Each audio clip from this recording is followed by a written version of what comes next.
Shalom saudara-saudari yang terkasih dalam Tuhan. Bersyukur kepada Tuhan karena kita bisa mendengarkan firman Tuhan saat ini. Saya akan membawakan renungan yang berjudul Antara Aku, Engkau, dan Waktu. Sebelum mulai renungan ini, mari kita siapkan hati, kita bersatu di dalam doa. Bapa, kami mengucap syukur untuk waktu dan kesempatan yang telah Engkau berikan kepada kami untuk memuji dan memuliakan nama-Mu. Saat ini kami berdoa untuk firman yang akan hamba-Mu ini sampaikan.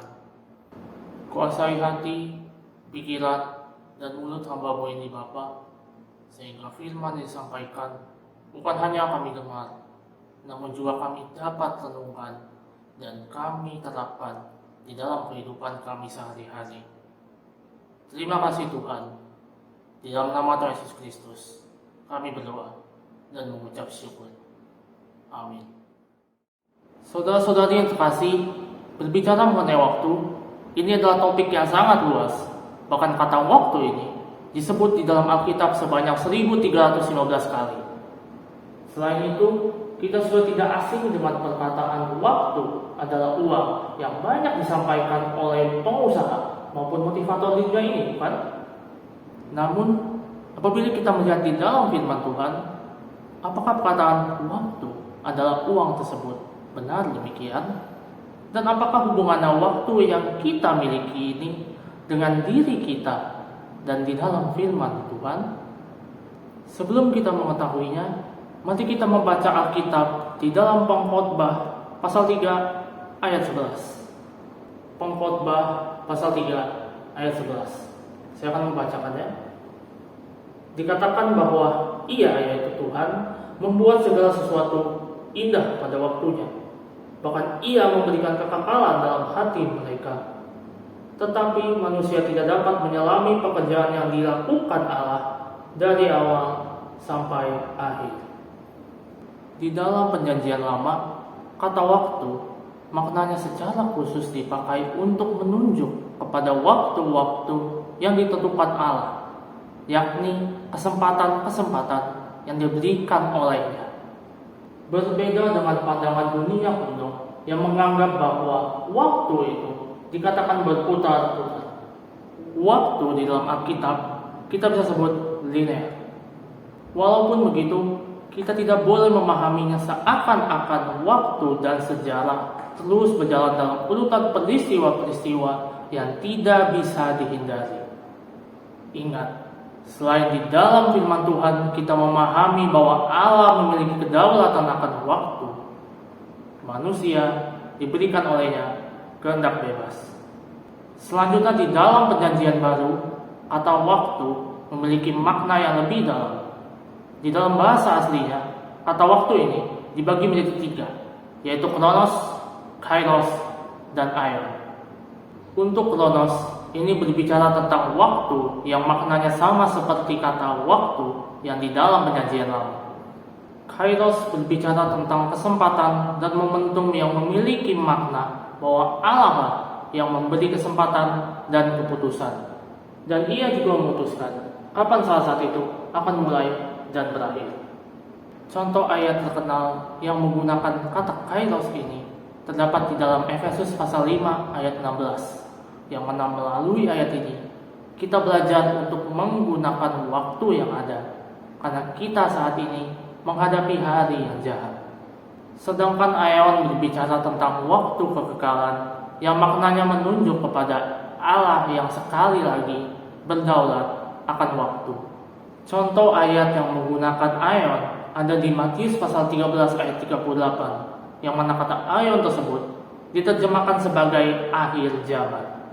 Ayat tersebut mengajarkan kita bahwa kita harus berhati-hati karena akan ada pengikut iblis yang menyamar di antara kita.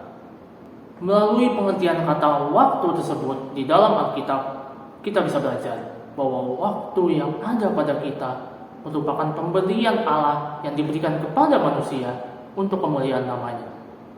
Jadi, apakah kita masih menganggap bahwa waktu adalah uang? Tentunya kita bisa katakan kurang tepat. Karena pada kenyataannya, kita hidup bukan dari uang saja, tetapi kita bisa hidup saat ini karena masih diberikan kesehatan dan juga berkat yang Tuhan berikan kepada kita selama ini, khususnya waktu yang Tuhan berikan kepada kita. Amin, saudara-saudari. Memang di dalam 2 Tesalonika 3 ayat 10b dikatakan bahwa janganlah seseorang makan apabila ia tidak bekerja. Tetapi kita harus ingat bahwa apabila kita terus-terusan bekerja, maka kita akan sulit menikmati apa yang Tuhan berikan kepada kita, karena disibukkan dengan rutinitas dan pekerjaan kita. Janganlah kita lupa untuk apa Tuhan menciptakan kita di dunia ini. Jangan sampai kita seperti perumpamaan orang kaya yang bodoh yang Tuhan Yesus sampaikan di dalam Lukas 12, yang pada akhirnya orang tersebut diambil nyawanya oleh Tuhan karena hidup untuk dirinya sendiri, dan ia tidak membawa apa-apa dari hartanya itu saat ia mati. Sungguh berakhir sia-sia, bukan? Raja Salomo, seorang hamba Tuhan yang memiliki hikmat yang luar biasa, berkata di dalam Pengkhotbah pasal 3 ayat 11 yang sudah kita baca sebelumnya, bahwa Tuhan telah membuat segala sesuatu indah pada waktunya. Tapi sayangnya manusia tidak dapat menyelami apa yang dilakukan Allah. Ketika kita membaca pasal 3 ini secara keseluruhan, kita bisa melihat bahwa kehidupan manusia pada umumnya sama, yaitu akan mati pada akhirnya dan kembali kepada tanah. Oleh sebab itu, pada pasal terakhir di kitab ini, Salomo memberi pesan kepada kita semua untuk mengingat pencipta kita, yaitu Tuhan, sehingga kesia-siaan yang berkali-kali disampaikan di kitab tersebut tidak terjadi pada diri kita. Saudara-saudari yang terkasih, sebuah penelitian menunjukkan bahwa terdapat 694 botol dibuang di dunia setiap detik pada tahun 2019. Lalu dikatakan bahwa terdapat 1 orang di dunia meninggal karena bunuh diri setiap detiknya pada tahun yang sama.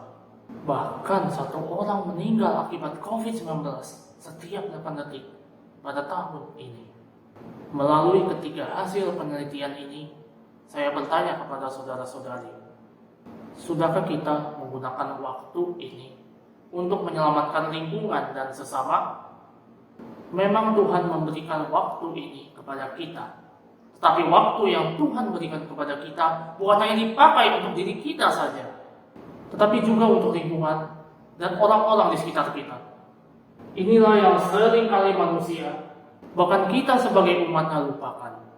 Selain mengasihi Tuhan, kita harus mengasihi lingkungan dan juga sesama. Masih ingatkah kita mengenai hukum kasih yang Yesus sampaikan di dalam Injil? Jika kita tidak peduli akan hal tersebut, maka kepercayaan kita patut untuk dipertanyakan.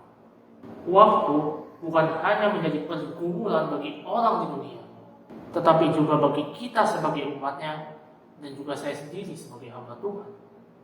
Karena apabila kita melakukan kesalahan dalam menggunakan waktu, maka waktu tersebut tidak bisa diputar kembali. Persoalannya adalah, apakah kita mau menghargai waktu yang Tuhan berikan ini? Mungkin ada di antara kita yang bertanya, bagaimana kita menggunakan waktu yang diberikan ini dengan benar? Di dalam penciptaan, Tuhan menciptakan 6 hari untuk bekerja dan 1 hari untuk dikuduskan. Hal tersebut mengartikan bahwa selama kita menggunakan waktu, janganlah kita lupa untuk beristirahat dari pekerjaan kita dan memuliakan namanya. Ingat saudara-saudari, selain kita menggunakan waktu ini untuk berjuang akan hidup ini, kita menggunakannya untuk memuliakan namanya dan menikmati apa yang Tuhan berikan kepada kita. Dan bukan hanya itu saja, ingatlah bahwa yang menikmati waktu ini bukanlah kita saja, tetapi juga orang di sekitar kita. Oleh sebab itu, ingatkanlah orang-orang di sekitar kita untuk menggunakan waktu mereka dengan bijaksana, agar mereka tidak menyesal di kemudian hari. Marilah kita belajar untuk menggunakan waktu ini dengan benar di dalam kebenaran firman Tuhan dan menjadi berkat untuk orang di sekitar kita, sehingga kita bisa memaknai hidup ini dengan benar.